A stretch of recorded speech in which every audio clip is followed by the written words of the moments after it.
Welcome everyone. I'm Jed Shlackman, and for this video I'll be speaking about the topic of energy healing. I do work with energy healing as well as other forms of holistic therapy or counseling. And for today's presentation I want to look at the relationship between Reiki and energy healing and Christianity, or how Christians might either embrace or reject these practices or traditions of spiritual energy healing. This is a somewhat complex topic, and I'm kind of going without any script here. I'm just sharing my understandings and thoughts and views about this. So I may go off on a few tangents here and there. So bear with me as I attempt to provide as good an explanation as I can in regards to this topic so that you can have more understanding about it. To begin with, I'll give a kind of brief overview or summary of what Reiki is or what energy healing is, and then compare and contrast that with some Christian ideas and Christian practices related to spiritual healing. So first we're going to look at the word Reiki.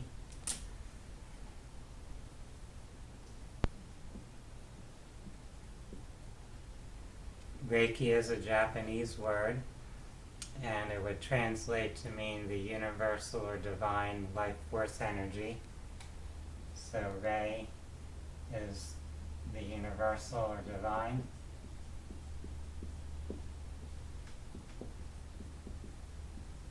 The spiritual source.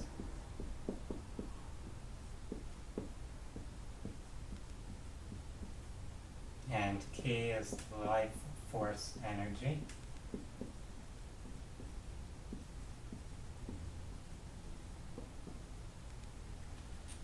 So here we have a concept of a spiritual energy source, a spiritual essence or power that provides us our life force, our energy to live here as human beings, to experience this reality.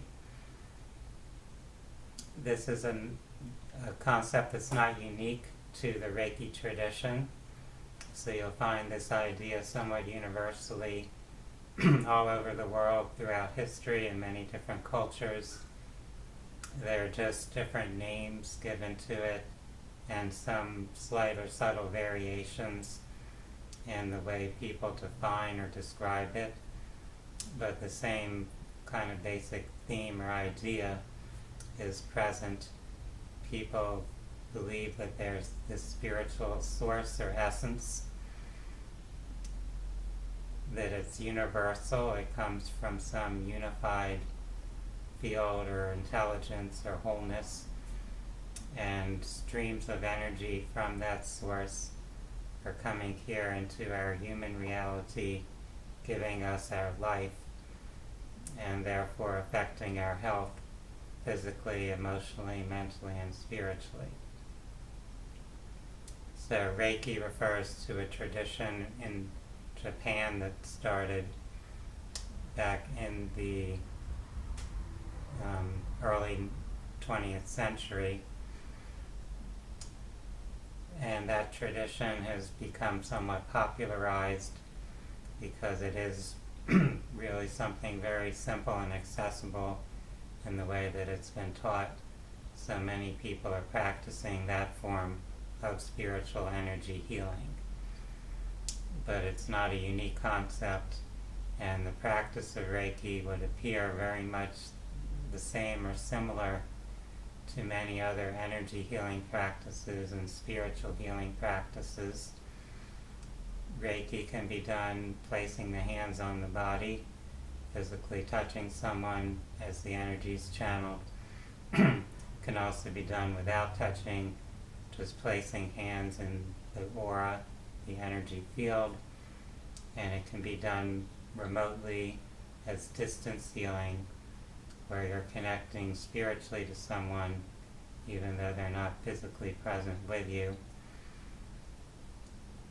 And that's kind of the foundation of how Reiki is practiced. The practitioner has this basic understanding of what they're doing, of what they're facilitating in a sense.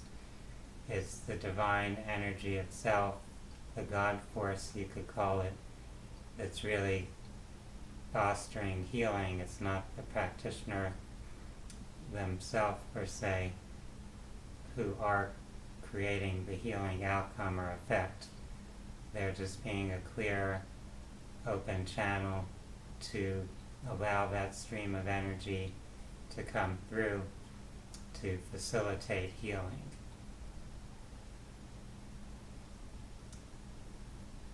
The Reiki tradition from Japan uses particular symbols in its tradition, as well as a process called an attunement for the master, the Reiki master teacher, to activate or initiate the Reiki student to become a practitioner.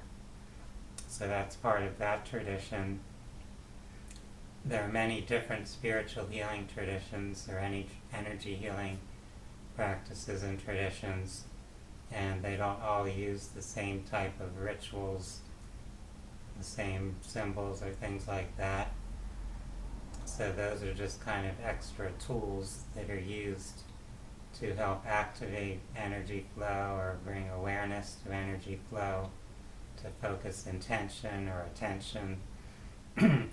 So different cultures will use different rituals or different specific tools to help facilitate this process, but the basic process has really the same idea or concept to it, the same fundamental metaphysical mechanics, we could say, of how things are actually working. It is really about consciousness and energy and how we can access and focus those. So whatever culture you come from might have a particular set of rituals or language that's used to describe things, but the actual spiritual laws or principles that guide how things actually function theoretically would be the same. We just might have different words to express it, different rituals we use to help align our consciousness in a particular way, different meditations or mantras, but fundamentally we could look at these as really the same thing, whether it's Reiki, whether it's a shaman performing their methods, whether it's a Christian minister laying hands on someone. These are all practices that tap into the same fundamental metaphysical or spiritual reality, the same principles of energy and consciousness. So here I've just presented the terminology that the Reiki tradition uses. Some of you may have studied other forms of energy healing that might use some slightly different language or terminology. You might talk about a vital force, bioenergy, prana. These are just different words that describe basically the same idea, the same principle. So now we'll look at the Christian religious tradition and how that relates to all of this. One thing to consider is that Christianity, like any other religion, has many different followers or people who identify with that particular religious label, and they don't all think, they don't all practice in the exact same way. So there's diversity within any religion. The religion, the name of the religion, provides kind of an umbrella for people who have shared or similar beliefs. They may read the same particular religious text and have practices and ideas they've drawn from that, but human beings are all individuals. Even if we use the same religious label or read the same book, we're not all going to view things and practice things in the exact same way. So there isn't this uniformity even to Christianity, to what Christianity actually represents or could be defined as. So with that preface, or with that little aside about the religion, we'll look at some basic concepts or ideas that are pretty much fundamental, we'll say, to Christian ideas and practices. In the Christian religion, you have the concept of God, the ultimate creator of everything, and then you have the specific individual, the character from the Christian texts, Jesus Christ. So Christians in general believe that Jesus Christ is the Son of God that came to live a human life on earth for a particular purpose. Many would say he came to save human beings from their sinful nature, to redeem them, to give them this path to reach heaven when they conclude their lifetime. There are a number of different ways of describing those ideas, but those are kind of the fundamental theology that you'll find across Christian denominations and Christian perspectives. Christians also believe in something called the Holy Spirit, and that's a term that's used in the Bible and the Christian writings. So they often refer to God the Father, Christ the Son, and the Holy Spirit as a third entity or force or power that they relate to or identify with. And in discussion of healing, Christians often say they're healing with the power of the Holy Spirit. So you have here God, Christ, and Holy Spirit. And in many Christian sects or denominations, they reference this as the Trinity, the triune nature of God. So we're going to look at this in the context of healing. You'll often see Christians practice laying on of hands healing, where they place their hands on the person. They call upon God or Jesus or the Holy Spirit to come through to bring healing for whoever they're supporting or assisting in that healing process. So that's kind of a common theme or method for Christian spiritual healing. And the roots of that can be traced or observed looking through the sacred texts of Christianity, the Bible, in particular the New Testament, where the narratives in those books describe Jesus Christ and his followers performing healings using this type of method. So it's not only Jesus who was described as doing that, he was also presented as teaching his disciples, his followers, to provide the same type of healing, to apply those same practices. So even though people may look at Jesus, that character, as being this seemingly uniquely powerful healer, it was understood that other people could be taught to do what he was doing and could also be powerful healers. it's also a matter of historical record and anthropological record, you could say also, that in that region, that culture, that time period, there were many people doing these types of practices. It wasn't just Jesus and his followers, whoever you may believe historically they were, who were providing this type of healing with a spiritual energy. So spiritual energy healing has always been around. It's been practiced in just about every culture. So people of that time were very familiar with that type of healing practice. And if you accept the scriptures as historically accurate, the idea of Jesus and his disciples coming to these different places and performing these healings wasn't necessarily that exceptional or out of the ordinary.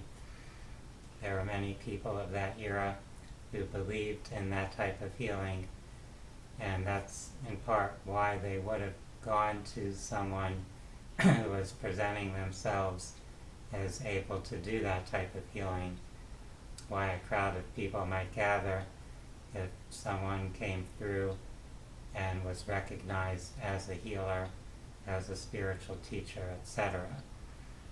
You'll see the same phenomena in other spiritual traditions, not just Judaism or Christianity.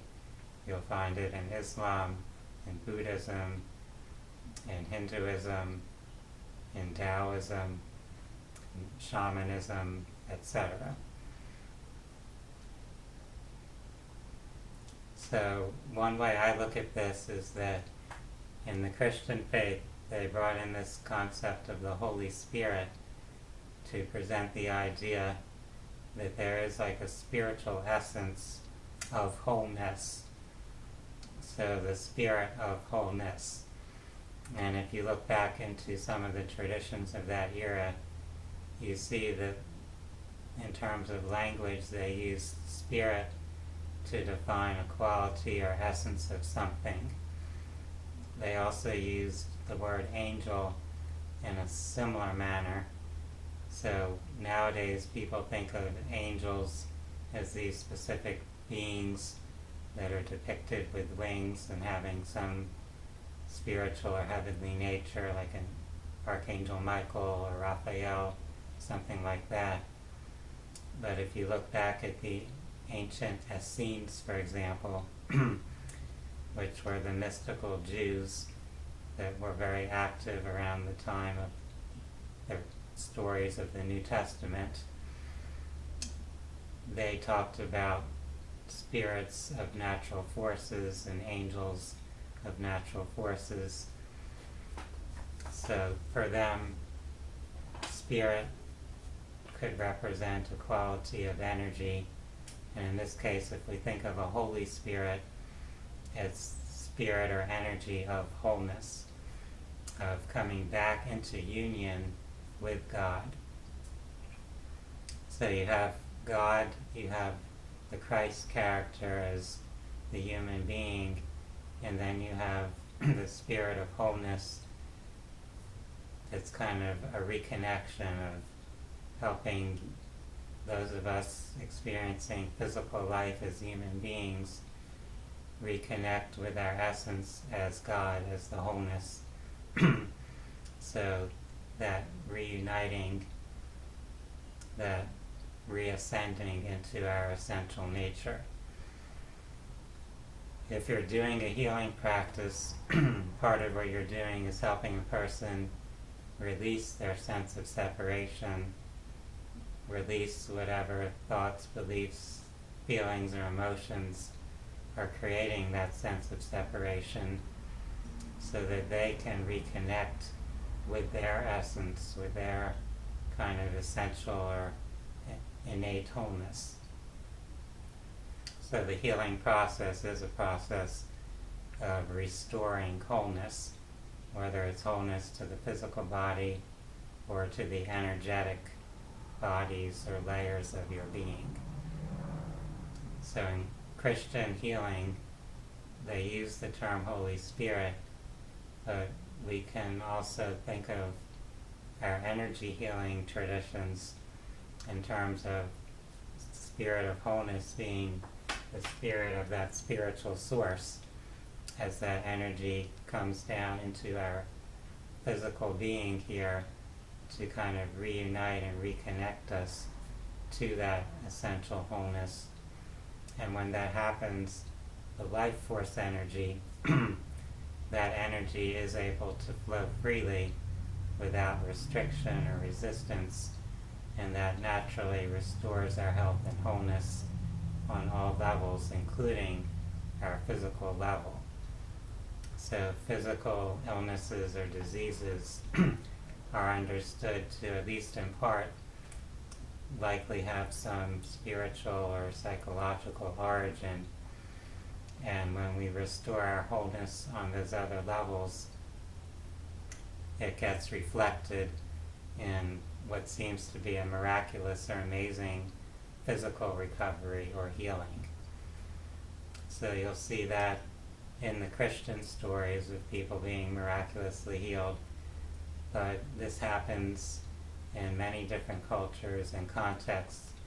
You'll see at least some people who receive some form of energy healing seemingly miraculously recovering from an illness. Not everyone has that outcome. And of course, in the Christian writings, it doesn't say everyone who came to Jesus and his disciples for healing actually received that healing outcome. There are other factors within that person that could influence whether they received that healing or not. So it's partly the responsibility of the individual to fully open to receive that healing for it to actually occur. No matter how great a healer, whether it's Jesus or a Reiki master or anyone else is, it's ultimately depending on the recipient whether that seemingly miraculous healing manifestation will come to pass. Now, one question people often ask is, are Reiki or other forms of energy healing in accord with or acceptable to the Christian faith or Christian religion? And ultimately that depends on the belief of the individual, whether they're going to accept or reject these forms of healing within the context of their identification with Christianity. It's something that the individual's belief will guide.